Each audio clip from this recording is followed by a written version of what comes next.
Hello everyone, my name is Yash Varsne and I'm mentor of Team Mid Glider. So I want to thank everyone who participated in this outreach activity. So I'm gonna teach you today about reflection, refraction and photoconductivity. So here we go. तो बहुत सारे साइंटिस्टों ने अपनी अपनी theory दी है कि light क्या है, कैसे काम करती है। तो जैसे लाइट्स के बहुत सारे फेनोमेनाज होते हैं like reflection, refraction, interference, diffraction, total internal refraction, TIR और फोटो इलेक्ट्रिक इफेक्ट। तो सबसे पहले जो थ्योरी आती है वो थी कॉर्पस्कुलर थ्योरी, जो मानती थी कि लाइट एक पार्टिकल है, लाइट एक पार्टिकल की तरह बिहेव करती है। लाइक पार्टिकल गया, मिरर से टकराया, कहीं और रिफ्लेक्ट हो गया। लेकिन इसके भी अपने एडवांटेज और डिसएडवांटेज है। तो उसके बाद आई वेव थ्योरी। वेव थ्योरी में माना गया कि लाइट एक वेव की तरह है। लाइक पानी में अगर हम कुछ बॉल मारें या स्टोन मारें तो वेव्स बनती है, लाइट उस तरह काम करती है। और जो अभी माना गया वो है क्वांटम थ्योरी, जो मैक्स प्लैंक ने दी थी, जो मानती है कि लाइट एक वेव की तरह भी काम करती है, पार्टिकल की तरह भी काम करती है। तो अब हम रिफ्लेक्शन को समझेंगे। तो हाइजेंस ने कहा जब एक सोर्स लाइट प्रोपगेट करता है अपने सराउंडिंग में, तो जो लाइट किस तरह की होगी, जो वेव बनेगी वो किस शेप की होगी, उससे फाइंड करने का उन्होंने प्रिंसिपल दिया। तो एक सोर्स है एस, इधर लेफ्ट हैंड साइड जो ये सोर्स है एस, वो एक लाइट सोर्स है। वो अपने चारों ओर लाइट वेव बनाएगा। तो जैसे ये लाइट सोर्स है वो हर डायरेक्शन में वेव बनाएगा। ये जो वेवलेट, उस वेव को हम कहेंगे वेवलेट। तो ये वेवलेट प्रोपेगेट कैसे होगा, मतलब आगे कैसे जाएगा। तो जो हर पॉइंट होगा इस ब्लू लाइन पे, वो एक सेकेंडरी सोर्स की तरह काम करेगा, जो सेम तरह एक्ट करेगा जैसे एस कर रहा था। लाइक वेव की जो स्पीड होगी वो सेम होगी, जो एस ने जिस स्पीड से की थी वो एक मीडियम में सेम ही रहेगी हमेशा। तो अगर हमें जैसे वेव बनाई ये वाली, अब हमें पता करना है कि जो नेक्स्ट वेव होगी उसकी शेप कैसा होगा। तो उसके शेप करने का उन्होंने फॉर्मूला दिया कि जो सेकेंडरी जो वेवलेट है उस पर आप सोर्स बनाओ, उसके चारों ओर स्पेरिकल स्फेयर सर्कल बनाओ और उन जो कॉमन टेंजेंट बनाओ। तो जो शेप बनेगी वो नेक्स्ट वेवलेट होगी और ऐसे ही चलता रहेगा।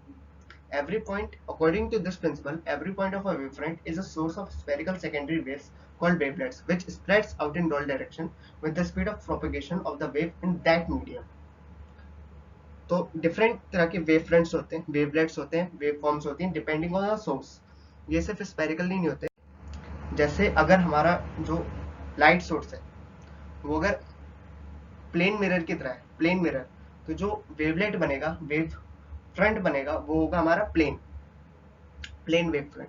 और अगर हमारा कोई पॉइंट सोर्स है तो वो स्पेरिकल वेव फ्रंट बनाएगा, इन वो तीनों डायरेक्शन में अपनी लाइट्स वेव्स को भेजेगा।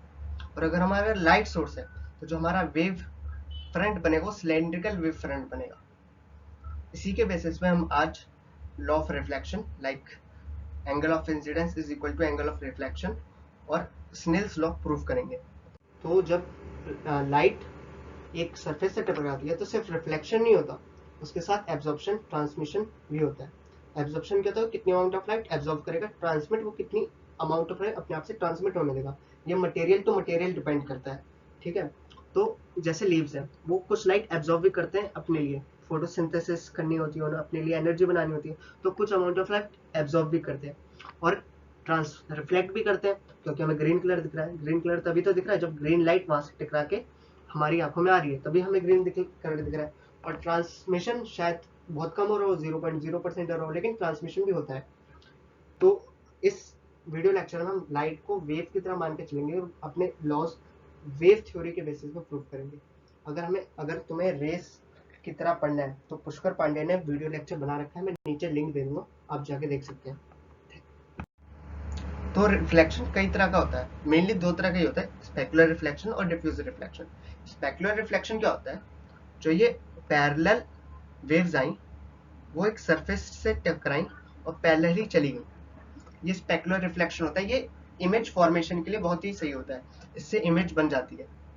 अब जो डिफ्यूज रिफ्लेक्शन होता है उसमें क्या होता है कि पैरेलली वेव्स तो आती हैं, लेकिन वो पैरेलली जाती नहीं है क्योंकि रफ सरफेस है, वो वेव्स डिफरेंट डायरेक्शंस में चले जाती है जिससे इमेज फॉर्मेशन नहीं हो पाती।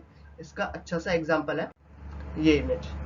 इसमें हम देख रहे हैं कि वाटर बॉडी है और ये माउंटेन है। अब जो ये माउंटेन है, वेव्स आई, इस माउंटेन से टकराई और फिर इस पानी से टकराई और फिर हमारी आंखों में गई। अब पानी का सरफेस क्या है, प्लेन है, तो हम इस माउंटेन की इमेज सही से देख पा रहे हैं। और जबकि राइट हैंड साइड वाली में, इस वाली में, जो पानी का सरफेस है वो रफ है।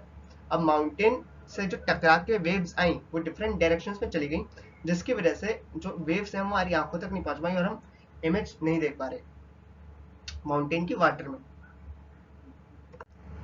तो प्रूफ करने से पहले मैं दो चीज बताना चाहूंगा, इंपॉर्टेंट चीजें, लाइक एंगल ऑफ इंसिडेंस क्या होता है, एंगल ऑफ रिफ्लेक्शन क्या होता है, नॉर्मल क्या होती है।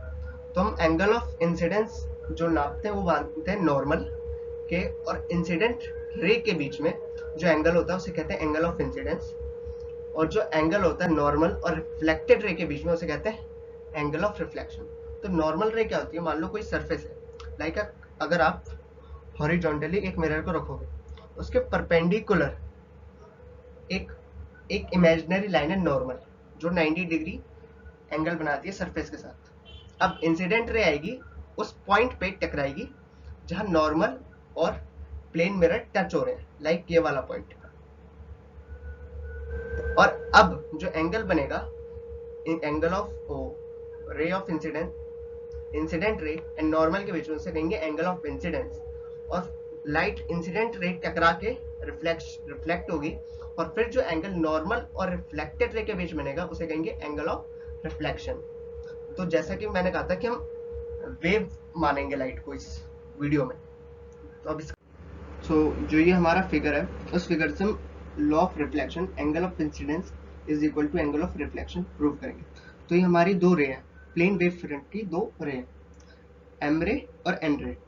तो एम एक एंगल पे आ रही है और उस टकराई ए से, और नॉर्मल के साथ जो इमेजिनरी नॉर्मल है उसके साथ उन्होंने एंगल बनाया आई। तो सेम वे में एन आई और उस पॉइंट डी पे टकराई और उन्होंने एंगल बनाया आई।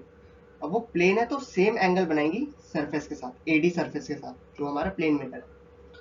तो अब हम एक इमेजिनरी लाइन बनाएंगे डी से, ए से एम डी वाले रे पे नॉर्मल। तो जो ये हमारा एंगल है ये नॉर्मल होगा, और ये एंगल जो हमारा एंगल है एम ए बी वो 90 डिग्री होगा, और जो हमारा जो एंगल है एम ए एन वो एंगल ऑफ उसकी वैल्यू आई।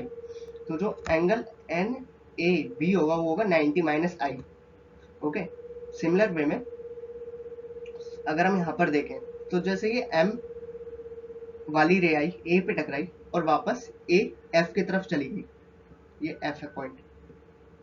और सिमिलर वे में हमने ए एफ पर एक परपेंडिकुलर बनाया थ्रू डी पॉइंट।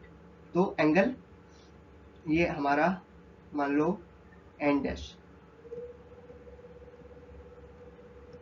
तो ये एन डैश वेव है, तो angle N dash D F 90 degree है, और एंगल ये नॉर्मल है, और एंगल एन डैश आर है। तो angle F D N dash क्या होगा, 90 माइनस आर। ओके, तो ये हमारा 90 माइनस आर होगा। अब जैसे एन डैश डी ए में, मतलब एन डैश डी ए वाला जो एंगल है वो भी 90 है, तो हमारा एंगल ए डी एफ कितना होगा, आर। तो हमारा जो ये एंगल है वो हो गया आर के बराबर। सिमिलर वे में हम आते हैं एम ए बी पे जो 90 हमारा, और एंगल एम ए एन आई है, तो हमारा एंगल एन ए बी कितना हो गया, 90 माइनस आई। और अब एंगल एन ए डी 90 है, तो हमारा एंगल बी ए डी कितना हो गया, आई, एंगल आई। ठीक है, अब हम दो ट्राइंगल लेते हैं, ट्राइंगल ए बी डी और ट्राइंगल ए एफ डी। अब ट्राइंगल एंगल बी और एंगल एफ 90 डिग्री है, और कॉमन साइड कितना है हमारा, ए डी, और ए एफ की भी वैल्यू क्या है, अच्छा, तो लाइट की जो स्पीड है इस मीडियम में वो है v, तो जो डिस्टेंस ट्रेवल किया बी ने डी तक, मान लो टी टाइम में ट्रेवल किया, तो उस डिस्टेंस की वैल्यू क्या हो गई, बी डी की वैल्यू क्या हो गई, वी टी। और सेम टाइम में जो रे ए पे टकराई थी वो पहुंची एफ तक, तो ए एफ की वैल्यू क्या हो गई, वी टी। अब जो दो ट्राइंगल थे, angle triangle A B D और ट्राइंगल ए एफ डी, तो एंगल बी और एंगल एफ दोनों 90 डिग्री है, और angle side A F equal to B D, ये दोनों भी इक्वल है, और ये दो ए डी हमारी कॉमन साइड है, तो ये दोनों ट्राइंगल कॉन्ग्रुएंट हो गए, दोनों इक्वल हो गए। तो बाय सीपीसीडी एंगल आई और एंगल आर हमारे इक्वल है। तो एंगल ऑफ इंसिडेंस और एंगल ऑफ रिफ्लेक्शन हमेशा इक्वल होते हैं जब भी रिफ्लेक्शन होता है। तो यही कहा था, यही एंगल ऑफ हमारा लॉ ऑफ रिफ्लेक्शन कहलाता है। Okay, next we move now. So our next topic is refraction. So what is refraction? Refraction is an effect that occurs when a light wave incident at an angle away from the normal passes a boundary from one medium to another in which there is a change in velocity of light. मतलब अगर light एक medium से दूसरे medium में जाएगी और दूसरा जो मीडियम है वहाँ स्पीड की लाइट चेंज हो रही है, like when light go from air to water, और वाटर में speed light of speed is different than air, तो वहाँ रिफ्रैक्शन होगा। तो जो हमारी एक्टिविटी थी पेंसिल वाली, उसमें जो हमें पेंसिल जो हमने डुबोई थी, जो डूबा हुआ पार्ट था वो हमें अजीब सा दिखाई दे रहा था, लग रहा था पेंसिल टूटी हुई है, हट के दिखाई देता था। वो रिफ्रैक्शन की वजह से हमें थोड़ा अलग दिखाई दे रहा था, वो पेंसिल टूटी नहीं थी। तो दो पॉइंट मैं क्लियर करना चाहूंगा, ऑप्टिकली डेंसर मीडियम क्या होता है और ऑप्टिकली रेयर मीडियम क्या होता है। ऑप्टिकली डेंसर मीडियम क्या होता है, जहाँ लाइट की स्पीड स्लो हो जाए वो ऑप्टिकली डेंसर मीडियम है, और ऑप्टिकली रेयर मीडियम क्या है, जहाँ लाइट की स्पीड ज्यादा हो। Like water is optically denser medium than air, and air is optical rare medium than water. Okay, तो एक और एक्टिविटी है तुम्हारे लिए, try this. When you see जब एक कॉइन लेना, उसे पानी में डालना और ग्लास कांच का हो उसे उसमें डालना और साइड से देखना, तो वो तुम्हें थोड़ा उठा हुआ दिखाई देगा। और अगर तुम उसे 90 डिग्री से एकदम अबव से देखोगे तो वो तुम्हें वहीं दिखाई देगा। ऐसा क्यों है? ओके, तो कमेंट में अपने आंसर लिखना। तो लॉ ऑफ रिफ्रैक्शन, तो जैसे light reflection of law of reflection, तो वैसे लॉ ऑफ रिफ्रैक्शन हमारे तो दो लॉ होते हैं, the incident ray, reflected ray and the normal to the interface of any two given medium all line a same plane. तो जो हमारी रिफ्लेक्टेड रे और रिफ्रैक्टेड रे, तो वो हमेशा एक सेम प्लेन में लाई करेगी, वो अलग अलग प्लेन में नहीं होंगी, सेम प्लेन मतलब एक ही जगह एक ही प्लेन में। और ratio of the sine of the angle of incidence, sine of the angle of refraction is constant. और जो sine of angle of incidence होगा, तो मैं पहले ही बता चुका हूँ कि जो हमारा जो साइन ऑफ इंसिडेंस होता है वो होता है नॉर्मल और इंसिडेंट रे, और रिफ्रैक्टेड एंगल भी वही होगा हमारा, नॉर्मल और रिफ्रैक्टेड वेव के रे के बीच में जो एंगल होगा उसे हम एंगल ऑफ रिफ्रैक्शन कहेंगे। और in optics the refractive index, जो ये वाला लास्ट वाला पॉइंट नोटिस करें, जो in optics refractive index of a material is a dimensionless number that describe how fast light travels through the material. It is defined as where c is the speed of light in vacuum and v is the phase velocity of light in the medium. तो refractive index क्या बताता है कि उस medium में light कितनी तेज travel करेगी with respect to air. Okay, तो मान लो अगर रिफ्रैक्टिव इंडेक्स हमारा 1.05 है, तो हमारा उस मीडियम में लाइट एयर से ज़्यादा तेज ट्रेवल करेगी, और अगर रिफ्रैक्टिव इंडेक्स कम है तो उस मीडियम में लाइट इस एयर से कम स्पीड में ट्रेवल करेगी। ओके, तो अब हम प्रूव करेंगे लॉ ऑफ रिफ्रैक्शन। तो मान लो ये दो वेव फ्रंट है mn और m, और ये वाटर का सरफेस है, ठीक है, ये वाटर का सरफेस हमारा ए वाई, और ये m की जो वेव फ्रंट थी वो टकराई ए पे, और n वाली जो वेव फ्रंट थी वो टकराई पॉइंट, इस पॉइंट को मैं नाम दे देता हूँ डी पे। ओके, डी पॉइंट का नाम है इसका, और ये वेव फ्रंट यहाँ से ऐसे आ रही है, स्ट्रेट लाइन नहीं हो पाएगी, और जो एक टाइम लगा इसे, और हाँ ये मान लो एयर है, मान लो एयर है, एंड इस मीडियम में स्पीड की जो लाइट है वो है v1, और इस मीडियम में जो कि डेंसर है उस मीडियम में स्पीड ऑफ लाइट है v2। ओके, तो अब जब ये थोड़ा स्लाइटली है, मतलब एक एंगल पे गिर रहा है, तो एंगल पे गिरा तो पहले वेव फ्रंट एम वाला टकराया सरफेस से, और देन बी वाला टकराया। तो जो डिले था बी को टकराने में वो था टी, तो इसने कितना डिस्टेंस ट्रेवल किया होगा v1t, और ए मान लो ए का जो वेव थी वो पहुंची इस पॉइंट तक से, इस पॉइंट को नाम दे दो ई, तो ये डिस्टेंस कितना हो गया, speed into time v2t। Okay, तो सिमिलरली जैसे हमने लॉ ऑफ रिफ्लेक्शन में किया था, हम नॉर्मल खींचेंगे, यहाँ से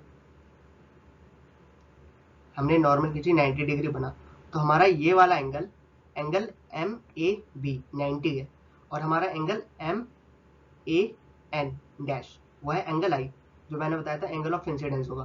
तो हमारा angle N dash A B कितना हो गया, 90 माइनस आई, ठीक है। और हमारा angle N dash A D कितना होता है 90 डिग्री, क्योंकि ये जो नॉर्मल है, ये इमेजिनरी लाइन तो हमेशा हर जगह होगी जहाँ पे भी एंगल ऑफ रिफ्लेक्शन की बात होगी, जो सरफेस के नॉर्मल रहेगा वो उसे कहते हैं हम नॉर्मल। तो हमारा angle N dash A D 90 degree है, और हमारा angle N dash A B कितना है 90 माइनस आई, तो हमारा एंगल बी ए आर कितना हो गया, angle I. Okay, similarly in triangle B A N dash, तो similarly in triangle A E D, तो जे बी फ्रंट बी वाला जो वेव थी वो आई सरफेस पे टकराई, और ये वाली वेव बनी रिफ्लेक्टेड वेव। ओके, इस वेव को नाम दे देते हैं हम W। तो ये एंगल W, और हमने एक नॉर्मल खींचा है D पॉइंट से E तक। ओके, तो एंगल W D E क्या होगा, हमारा 90 डिग्री होगा। ओके, और हमारा एंगल, और ये एन डैश है जो नॉर्मल है, और एंगल ऑफ रिफ्रैक्शन क्या होगा, W D N, जो हमारा वो एंगल ऑफ रिफ्रैक्शन है जो कि है R। तो हमारा angle E D W N dash क्या हो जाएगा, 90 माइनस आर। और ऐसे ही हमारा जो नॉर्मल बना है एंगल हमारा N dash D A 90 degree है, तो हमारा एंगल ई डी ए क्या हो जाएगा, एंगल आर हो जाएगा। ठीक है, तो मतलब हमारे दो एंगल फिक्स हो गए। हमारा एंगल बी ए, ये वाला एंगल जो रेड से है, एंगल बी ए डी हो गया हमारा एंगल आई, और हमारा एंगल ई डी ए हो गया हमारा एंगल आर। ओके, तो अब दो ट्राइंगल लो, ट्राइंगल ए ई डी और एंगल ए बी सी। अब angle A E D 90 degree, और angle A B C D 90 degree, ये दोनों इक्वल हो गए, और ये कॉमन साइड हो गई हमारी।